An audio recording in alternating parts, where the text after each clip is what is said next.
Les Actes des Apôtres, chapitre 27. Lorsqu'il fut décidé que nous nous embarquerions pour l'Italie, on remit Paul et quelques autres prisonniers à un centenier de la cohorte Auguste, nommé Julius.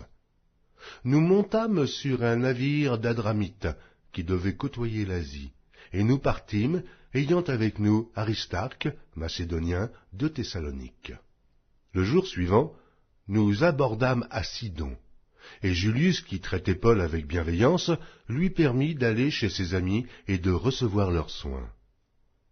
Partis de là, nous longeâmes l'île de Chypre, parce que les vents étaient contraires. Après avoir traversé la mer qui baigne la Cilicie et la Pamphylie, nous arrivâmes à Myra, en Lycie. Et là, le centenier ayant trouvé un navire d'Alexandrie qui allait en Italie, nous y fit monter. Pendant plusieurs jours nous naviguâmes lentement, et ce ne fut pas sans difficulté que nous atteignîmes la hauteur de Snide, où le vent ne nous permit pas d'aborder. Nous passâmes au-dessous de l'île de Crète, du côté de Salmone. Nous la côtoyâmes avec peine, et nous arrivâmes à un lieu nommé Beauport, près duquel était la ville de Lasée. Un temps assez long s'était écoulé, et la navigation devenait dangereuse, car l'époque, même du jeûne, était déjà passée.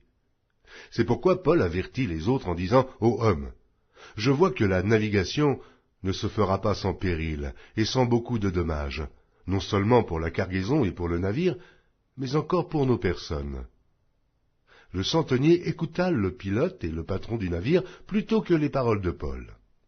Et comme le port n'était pas bon pour hiverner, la plupart furent d'avis de le quitter pour tâcher d'atteindre Phénix, port de Crète, qui regarde le sud-ouest et le nord-ouest afin d'y passer l'hiver. Un léger vent du sud vint à souffler, et, se croyant maîtres de leur dessein, ils levèrent l'ancre et côtoyèrent de près l'île de Crète. Mais bientôt un vent impétueux, qu'on appelle Eurachillon, se déchaîna sur l'île. Le navire fut entraîné sans pouvoir lutter contre le vent, et nous nous laissâmes aller à la dérive. Nous passâmes au-dessous d'une petite île nommée Clauda, et nous eûmes de la peine à nous rendre maîtres de la chaloupe. Après l'avoir hissée, on se servit des moyens de secours pour ceindre le navire, et, dans la crainte de tomber sur la Syrte, on abaissa les voiles. C'est ainsi qu'on se laissa emporter par le vent.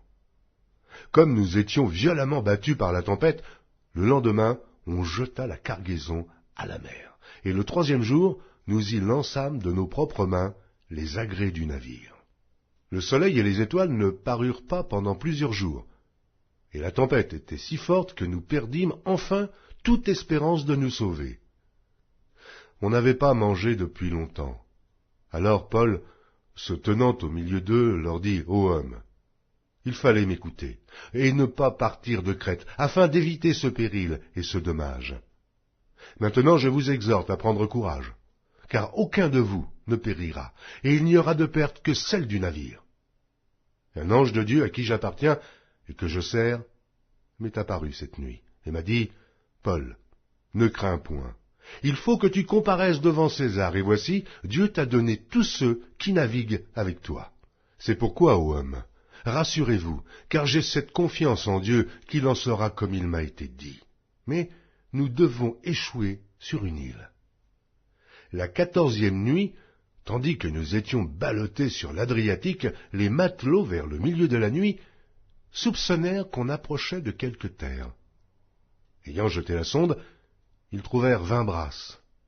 Un peu plus loin, ils la jetèrent de nouveau et trouvèrent 15 brasses. Dans la crainte de heurter contre les écueils, ils jetèrent 4 ancres de la poupe et attendirent le jour avec impatience.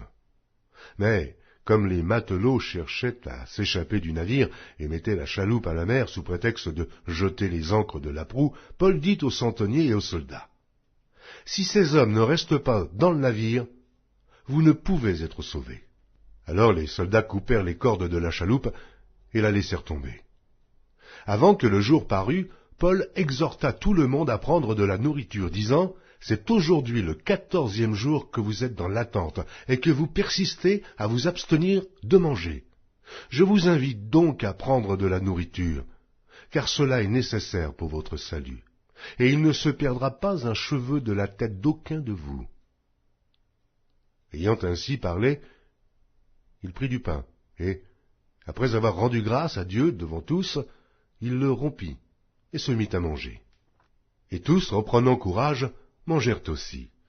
Nous étions dans le navire 276 personnes en tout. Quand ils eurent mangé suffisamment, ils allégèrent le navire en jetant le blé à la mer. Lorsque le jour fut venu, ils ne reconnurent point la terre, mais, ayant aperçu un golfe avec une plage, ils résolurent d'y pousser le navire s'ils le pouvaient. Ils délièrent les ancres pour les laisser aller dans la mer, et ils relâchèrent en même temps les attaches des gouvernails. Puis ils mirent au vent la voile d'Artimon, et se dirigèrent vers le rivage. Mais ils rencontrèrent une langue de terre, où ils firent échouer le navire. Et la prousse étant engagée, resta immobile, tandis que la poupe se brisait par la violence des vagues. Les soldats furent d'avis de tuer les prisonniers, de peur que quelqu'un d'eux ne s'échappât à la nage. Mais le centenier, qui voulait sauver Paul, les empêcha d'exécuter ce dessein. Il ordonna à ceux qui savaient nager de se jeter les premiers dans l'eau pour gagner la terre, et aux autres de se mettre sur des planches ou sur des débris du navire, et ainsi tous parvinrent à terre sains et saufs.